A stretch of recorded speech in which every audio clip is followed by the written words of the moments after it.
ओम गणेशाय नमः। ओम नमः शिवाय। मैं निखिल ज्योतिष आचार्य आप सभी का मेरे चैनल पर पुनः स्वागत करता हूं।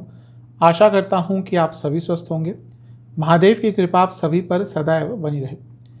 ये वीडियो धनु यानी कि सजिटेरियस के लिए एक अत्यंत महत्वपूर्ण वीडियो है, क्योंकि वीडियो एक अत्यंत महत्वपूर्ण ग्रह के बारे में है, उस ग्रह की बदल रही परिस्थिति के बारे में है। हम बात कर रहे हैं देवगुरु बृहस्पति। देवगुरु बृहस्पति यानी कि जुपिटर 4 सितंबर 2023 को वक्री हो रहे हैं और 31 दिसंबर 2023 तक वक्र अवस्था में ही रहेंगे। ज्योतिषीय भाषा में ग्रह के वक्री होने को समझाया जाए तो काफ़ी टेक्निकल होता है, लेकिन सरल भाषा में बताऊं कि जब ग्रह वक्री होता है यानी कि वो उल्टा चलना शुरू कर देता है, उसकी चाल वक्र हो जाती है, नॉर्मल से हट जाती है, टेढ़ी हो जाती है। कोई भी ग्रह जब वक्री होता है तो वो अत्यंत बलशाली हो जाता है, बहुत स्ट्रांग हो जाता है। क्यों? क्योंकि ग्रहों के ज्योतिष में कई तरह के बल बताए गए हैं। अष्टक वर्ग से बल पता चलता है, विंशोपक बल होते हैं, कई तरह के बल होते हैं, जिसमें से षडबल भी एक होता है। 6 प्रकार के बल, और इनको बहुत महत्व दिया जाता है। और उस षडबल में एक बल होता है चेष्ट बल। तो जब भी ग्रह वक्री होता है तो उसको पूर्ण चेष्ट बल मिलता है, और चेष्ट बली ग्रह बहुत स्ट्रांग हो जाता है, बहुत पावरफुल हो जाता है। इसके साथ ही जब आपके लिए बृहस्पति महाराज वक्री हो रहे हैं, वक्र अवस्था में जा रहे हैं, तो आपके लिए वो लग्न के स्वामी भी हैं, इसलिए आपके लग्न के स्वामी स्ट्रांग हो रहे हैं, आपके लग्न के स्वामी बलशाली हो रहे हैं। और यहाँ पर जो बृहस्पति की स्ट्रेंथ है वो 4 गुना बढ़ गई है। कारण क्या है कि बृहस्पति महाराज को शनि महाराज भी देख रहे हैं, जो स्वयं वक्री अवस्था में है। तो 2 गुना शक्तिशाली तो बृहस्पति वक्री होकर हो गए, और शनि देव की दृष्टि भी है, इसलिए उनकी जो वक्र अवस्था की पोटेंसी है, पोटेंशियल है, वो 4 गुना हो गया।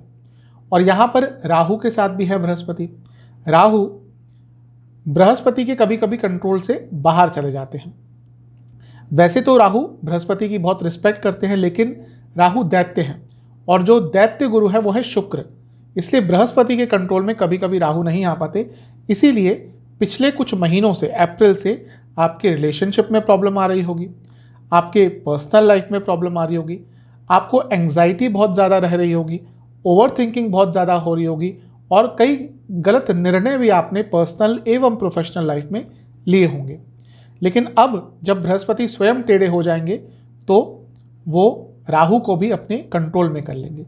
तो इन सब चीज़ों का आपके जीवन पर क्या प्रभाव रह सकता है, इस वीडियो में हम इन्हीं सब चीज़ों पर डिस्कशन करेंगे, विश्लेषण करेंगे। लग्न राशि, चंद्र राशि यदि आपकी धनु है, दोनों ही गाइडेंस के लिए इस राशिफल को देख सकते हैं, क्योंकि दोनों से ही ग्रहों की गोचरीय स्थिति सेम ही रहेगी। लेकिन मेरा व्यक्तिगत मानना यह है कि यदि आपको अपनी लग्न राशि पता है, वहां से राशिफल देखा करेंगे, बहुत सटीक आपको रिजल्ट मिलेंगे, रिलेटेबल रिजल्ट मिलेंगे। जिनको नहीं पता वो अवश्य चंद्र राशि से भी देख सकते हैं। तो शुरुआत करते हैं इस अत्यंत महत्वपूर्ण वीडियो का। देखिए, आपके लिए बृहस्पति आपके पंचम भाव में आकर स्थापित हो रहे हैं। पंचम भाव त्रिकोण स्थान है, लक्ष्मी स्थान है, और कहीं ना कहीं भाग्य स्थान भी बन जाता है, क्योंकि नवम से नवम है। बृहस्पति भाग्य के कारक हैं, धर्म के कारक हैं, धन के कारक हैं, सौभाग्य के कारक हैं, मैनेजमेंट के कारक हैं। जीवन में कितना ऐश्वर्य आपके पास रहेगा, आपकी इज्जत कितनी रहेगी, वो कहीं ना कहीं बृहस्पति से भी पता चलता है। तो जब वो पंचम भाव में वक्री हो रहे हैं, यानी कि लक्ष्मी आएगी, क्योंकि लक्ष्मी योग बनाकर बैठे हैं। राजयोग जो बना हुआ है, क्योंकि केंद्र के स्वामी त्रिकोण में है, उच्च कोटि का राजयोग, केंद्र त्रिकोण राजयोग इसको कहते हैं। तो वो जो राजयोग है वो और स्ट्रांग हो जाएगा। और जब लग्न के स्वामी राजयोग में है और वो और स्ट्रांग हो रहे हैं, यानी कि आपके जीवन की कठिनाइयाँ कम होंगी, आप जीवन में आगे बढ़ेंगे, आपको जीवन में कुछ ना कुछ पॉजिटिव मिलेगा, आप अपनी अचीवमेंट्स कर पाएंगे, आप अपने गोल्स तक पहुँच पाएंगे। तो बहुत अच्छी स्थिति में बृहस्पति महाराज आपके लिए बैठे हुए हैं। इसके साथ ही ये लक्ष्मी स्थान है, जैसा मैंने कहा। इसके साथ ये पनफरा स्थान भी है। 2, 5, 8, 11 ये पनफरा स्थान होते हैं। ये वो भाव होते हैं जो अचानक से धन की प्राप्ति करवाते हैं। तो बृहस्पति जब यहाँ पे है तो अचानक से धन कमाने के सोर्सेस, रिसोर्सेज आपके लिए खुल सकते हैं, क्योंकि वो वक्र अवस्था में हो गए हैं, वक्री हो गए हैं। और ये जो पंचम भाव है, जैसा मैंने कहा, ये भाग्य के लिए भी देखा जाता है, क्योंकि ये प्रारब्ध स्थान भी है और नवम से नवम है। तो भाग्य भी आपका भरपूर साथ देने वाला है। भाग्य का साथ आपको हर जगह पर मिलेगा, और जब भाग्य का साथ मिलता है तो जीवन आगे नहीं बढ़ता, जीवन तेज गति से आगे भागता है। तो बहुत अच्छे और श्रेष्ठ रिजल्ट आपको बृहस्पति महाराज देने वाले हैं। पंचम भाव संतान प्राप्ति का होता है। वैसे तो गुरु चांडाल योग का पंचम में बनना संतान प्राप्ति में बाधाएं लाता है, लेकिन ये समय उन कपल्स के लिए बहुत अच्छा है जो संतान प्राप्ति नहीं कर पा रहे थे नॉर्मल कंडीशन में, यानी कि जिनकी एज ज़्यादा हो गई थी, कोई फर्टिलिटी के इश्यूज थे, कोई और प्रॉब्लम चल रही थी, उनके लिए समय बहुत श्रेष्ठ है। क्योंकि बृहस्पति अब वक्री हो गए, यानी कि और स्ट्रांग हो गए और उल्टे चल रहे हैं, तो कभी कभी अपने जो रिजल्ट वो देने वाले थे उससे उल्टे रिजल्ट भी दे सकते हैं। यानी कि यहाँ पे वैसे तो बाधाएं ला रहे थे आपके लिए संतान प्राप्ति के लिए, लेकिन इस 4 महीने में स्पेशली उन कपल्स के लिए जो संतान प्राप्ति नहीं कर पा रहे थे, कंसीविंग नहीं हो रही थी, किसी ना किसी हेल्प से, डॉक्टर की हेल्प से, IVF आदि से आपको संतान प्राप्ति हो सकती है। तो ये एक बहुत ही श्रेष्ठ चीज़ आपके लिए दिख रही है। और स्टूडेंट्स के लिए तो अत्यंत शुभ है, क्योंकि पंचम में बृहस्पति वक्री हो रहे हैं, जो स्टूडेंट्स के लिए होता है। तो स्टूडेंट्स अपने जो भी उनका एम है, ऑब्जेक्टिव है, वहाँ तक पहुँच पाएंगे। कोई एग्ज़ाम आपका होता है, अच्छा करेंगे। जॉब ढूंढ रहे थे, प्राप्त होगी। और राहु भी साथ में है जो विदेश के कारक है। वह स्टूडेंट जो विदेश जाना चाहते थे उनके लिए जो 4 महीने का समय है बहुत अच्छा है, बहुत श्रेष्ठ है। विदेश जाने में आपको मदद मिलेगी, सहायता प्राप्त होगी और भाग्य का साथ मिलेगा। पंचम भाव रिलेशनशिप का भी होता है। अब जो लोग ऑलरेडी रिलेशनशिप में, उनकी बात थोड़ा सा बाद में करूंगा, लेकिन जिनका रिलेशनशिप टूट गया था पिछले कुछ टाइम में, यानी कि ब्रेकअप हो गया था, उनको भाग्य एक मौका दे सकता है चीज़ों को दोबारा ठीक करने का। तो अगर बातचीत बंद हो गई थी या रिलेशनशिप रिसेंटली टूटा था, तो भाग्य आपको मौका देगा पुनः उन चीज़ों को स्थापित करने का।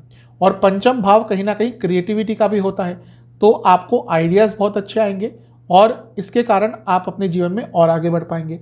और पंचम भाव शेयर मार्केट आदि का भी होता है और यहाँ पे राहु भी है, तो स्पेकुलेटिव मार्केट से भी धन कमाने के लिए ये समय अच्छा है। जो पंचम भाव है वो चौथे से दूसरा है, यानी कि प्रॉपर्टी से लाभ कमाने के लिए बृहस्पति आपको अचानक से रिजल्ट दे सकते हैं। आपकी कोई प्रॉपर्टी बिक नहीं रही थी, उससे आपको धन प्राप्त हो सकता है ताकि आप उसको बेच लें।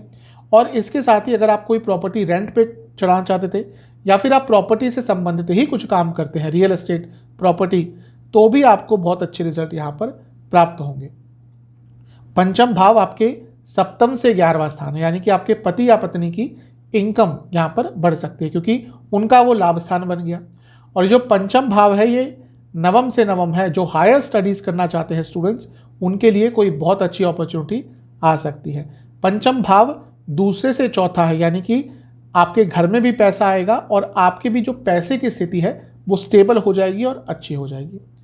तो बृहस्पति महाराज केवल यहाँ पर बैठ के ही आपको इतने सारी चीज़ों में अच्छा रिजल्ट दे सकते हैं।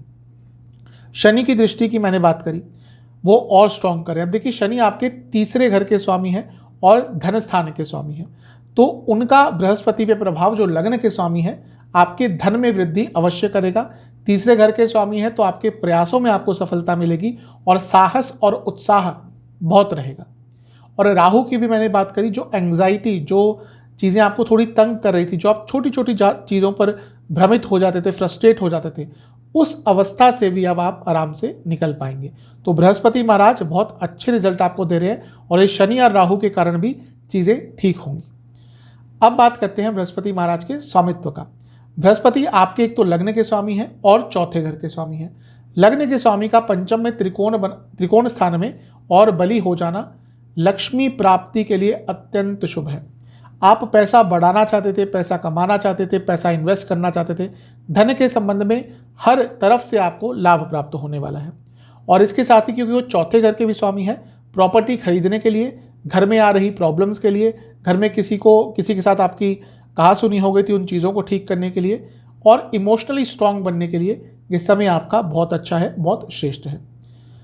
बृहस्पति महाराज की 3 दृष्टियां होती हैं। उनकी जो पंचम दृष्टि है भाग्य स्थान पर है। अब भाग्य स्थान के स्वामी स्ट्रांग होकर भाग्य के कारक, स्वामी नहीं, भाग्य के कारक बृहस्पति पंचम भाव में स्ट्रांग होकर भाग्य स्थान को देखेंगे, यानी कि भाग्य में आपकी वृद्धि होगी। बृहस्पति पंचम में बैठकर लाभ स्थान को देखेंगे, लक्ष्मी स्थान में बैठकर लाभ स्थान को देख रहे हैं वक्र अवस्था में। अटका हुआ पैसा आएगा, रुका हुआ पैसा आएगा, इनकम के सोर्सेज बढ़ेंगे, कार्य क्षेत्र में पैसा अवश्य बढ़ेगा। और पंचम में बैठे बृहस्पति लग्न को देखेंगे। सबसे महत्वपूर्ण चीज, जब लग्न का स्वामी लग्न को देखता है अत्यंत शुभ समय होता है वो, क्योंकि जीवन की रुकावटें तो दूर होती है, जीवन में एक नया अध्याय लिखा जाता है। तो बृहस्पति के कारण आपके जीवन में एक नई शुरुआत हो सकती है, मुश्किलों का अंत तो होगा ही, बहुत सारा कुछ नया आपको करने का अवसर प्राप्त होगा। और इसके साथ ही पंचम भाव, क्योंकि सप्तम से 11वां मैं कहना भूल गया था, अगर आप बिजनेस करते हैं तो उसमें भी आपको अत्यंत लाभ यहाँ पर हो सकता है। तो ये सारी अच्छी चीज़ें बृहस्पति महाराज आपको दे सकते हैं। अब कुछ नेगेटिव चीज़ों की भी बात कर लेते हैं। सबसे पहला, पंचम में है बृहस्पति, तो जैसा मैंने कहा अगर ब्रेकअप हुआ तो ठीक हो सकता है, लेकिन जिनका रिलेशनशिप ठीक ठाक चल रहा था, आप देखेंगे अचानक से कुछ प्रॉब्लम्स आना शुरू हो जाएंगी, कम्युनिकेशन गैप होगा, ट्रस्ट इश्यूज हो सकते हैं, आपके पार्टनर में भी चीट भी करे या फिर रिलेशनशिप में आपका भी मन भ्रमित हो सकता है। तो एक नेगेटिव चीज़ है। आपके संतान की सेहत खराब हो सकती है। अगर आप माता पिता हैं, आपके संतान की सेहत थोड़ी खराब हो सकती है। आपका अपने बड़े भाई और बहनों से संबंध थोड़ा बिगड़ सकता है, और इसके साथ ही आपकी सेहत भी अचानक से बिगड़ सकती है। कारण क्या है कि लग्न के स्वामी वक्री हो रहे हैं, लग्न को देख भी रहे हैं, तो सेहत भी आपकी अचानक से बिगड़ सकती है। अब सेहत की बात छेड़ी ही है तो क्या क्या हो सकता है?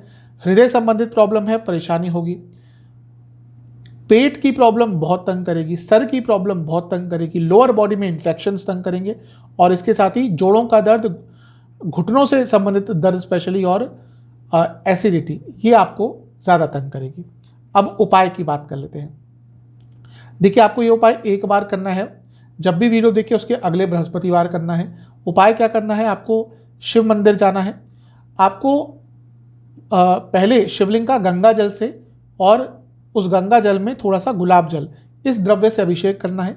फिर केसर का तिलक आपको शिवलिंग पर लगाना है, और 2 घी के दिए अर्पण करने हैं महादेव को, और किसी भी पीले कलर का फूल भी आपको महादेव को अर्पण करना है, और बेसन की बर्फी या फिर बेसन के लड्डू का भोग लगाना है। और जो भी वहाँ पे ब्राह्मण देवता हैं, मंदिर में पंडित जी हैं, उनको भी मिठाई और कुछ दक्षिणा अर्पण करके आनी है। ये उपाय आप कर लेंगे, बृहस्पति महाराज के जो सकारात्मक प्रभाव है उसमें और वृद्धि होगी, नकारात्मक प्रभाव में कमी आएगी। आशा करता हूँ कि वीडियो आपके काम आएगी। चैनल पर नए हैं, सब्सक्राइब कर लीजिए, वीडियो को लाइक कर लीजिए। मिलता हूँ अगले वीडियो में, तब तक के लिए ओम नमः।